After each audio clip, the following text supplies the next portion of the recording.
जिंदगी का यही सच अब सामने आने वाला है, जहां रिश्ते टूटेंगे, यादें छूटेंगी और वक्त एक बार फिर सब कुछ बदल देगा। अगर दक्ष अपनी माँ रूही को खो देगा, तो मायरा इस दुनिया में पूरी तरह अकेली रह जाएगी।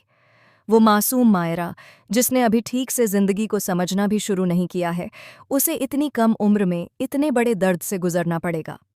अरमान और अभीरा के बिना लीप के बाद शुरू होने वाली है दो भाई बहन की एक नई, इमोशनल और दर्द से भरी कहानी। दोस्तों, सुपरहिट टीवी सीरियल यह रिश्ता क्या कहलाता है कि आने वाली कहानी में एक बहुत बड़ा और शॉकिंग जनरेशन लीप देखने को मिलने वाला है। ये लीप सिर्फ समय का नहीं होगा, बल्कि रिश्तों, जज्बातों और जिंदगियों को पूरी तरह बदल कर रख देगा। जैसा कि आप देख ही रहे हैं, इन दिनों कहानी में मायरा को लेकर खतरे के बादल मंडरा रहे हैं। मायरा का किडनैप होना अब सिर्फ एक डर नहीं, बल्कि एक बहुत बड़ी सच्चाई बनकर सामने आने वाला है। वहीं दूसरी तरफ तान्या बार बार अरमान को आगाह करती नजर आती है। वो उससे कहती है कि शादी के दौरान मायरा का खास ख्याल रखा जाए, क्योंकि अगर इस खुशी के मौके पर भी कोई अनहोनी हो गई तो शायद कोई भी खुद को माफ नहीं कर पाएगा। तान्या का डर बेवजह नहीं है। आजकल जिस तरह से बच्चों के किडनैप होने की घटनाएं बढ़ती जा रही हैं, उससे उसका दिल बार बार कांप उठता है। वो जानती है कि जरा सी लापरवाही जिंदगी भर का दर्द दे सकती है। इतना ही नहीं, तान्या यह भी अच्छी तरह जानती है कि इस पूरे खतरे की जड़ कहीं न कहीं कृष ही है। कृष की गलतियां अब मासूम मायरा पर भारी पड़ने वाली हैं।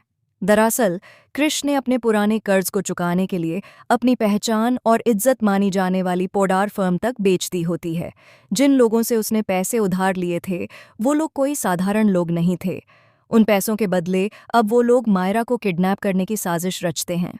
इतना ही नहीं, मायरा के बैग में चुपचाप एक ट्रैकर भी रख दिया जाता है, ताकि हर पल उसकी लोकेशन पर नजर रखी जा सके। लेकिन किस्मत को शायद कुछ और ही मंजूर होता है। ऐन वक्त पर, जब हालात सबसे ज्यादा बिगड़ने वाले होते हैं, तभी कृष किसी तरह पैसे चुका देता है और मायरा एक बहुत बड़े खतरे से बच जाती है। हालांकि खतरा टल जाता है, लेकिन तूफान अब भी बाकी होता है।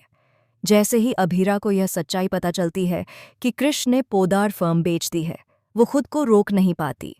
गुस्से और दर्द से भरी अभीरा सीधे पोदार हाउस पहुंचती है और वहां जमकर हंगामा करती है। दादीसा को कृष पर इतना अटूट भरोसा होता है कि वो अभीरा की एक भी बात मानने को तैयार नहीं होती। वो बार बार यही कहती हैं कि कृष ऐसा कभी कर ही नहीं सकता। लेकिन तभी खुद कृष सबके सामने सच कबूल कर लेता है। वो कहता है कि अभीरा भाभी जो कुछ भी कह रही हैं, वो सब सच है।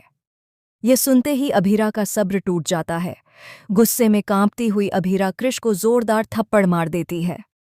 इसी बीच कृष अरमान को अपनी तरफ करने की कोशिश करता है। वो उसे समझाने लगता है कि उसने जो भी किया, मजबूरी में किया। लेकिन इन सब के बीच सबसे बड़ा नुकसान मायरा का होने वाला है। मायरा अब अरमान और अभीरा से बहुत दूर जाने वाली है। लेकिन कैसे? दरअसल अरमान और अभीरा के बीच एक बार फिर बहुत बड़ी और खतरनाक लड़ाई हो जाती है। ये लड़ाई सिर्फ शब्दों की नहीं होती, बल्कि जज्बातों और भरोसे की होती है। और यही लड़ाई एक ऐसे भयानक हादसे को जन्म देती है जो अरमान और अभीरा को इस दुनिया से ही गायब कर देता है। जी हाँ दोस्तों, अरमान और अभीरा के साथ एक बेहद बड़ा और दर्दनाक हादसा होने वाला है। इस हादसे के साथ ही इन दोनों का सफ़र हमेशा के लिए खत्म हो जाएगा। वहीं दूसरी तरफ दादीसा के पास एक और दिल तोड़ देने वाली खबर आती है। रूही अब इस दुनिया में नहीं रही। रूही अपने जाने से पहले दक्ष को दादीसा के हवाले करके चली जाती है। यानी अब कहानी में बड़े होकर दिखाए जाएंगे दक्ष और मायरा। जनरेशन लीप के बाद पूरी कहानी इन्हीं दो भाई बहन के इर्द गिर्द घूमेगी। एक तरफ दक्ष होगा, जो हर पल अपनी माँ रूही को याद करेगा, तो दूसरी तरफ मायरा होगी, जो अरमान और अभीरा की यादों में अकेली बैठी रोती हुई नजर आएगी। अब देखना ये बेहद दिलचस्प होगा कि दादीसा इन दोनों बच्चों को अकेले कैसे संभालेंगी, कैसे उन्हें इस दर्द से बाहर निकालेंगी और कैसे एक नई जिंदगी की शुरुआत कराएंगी।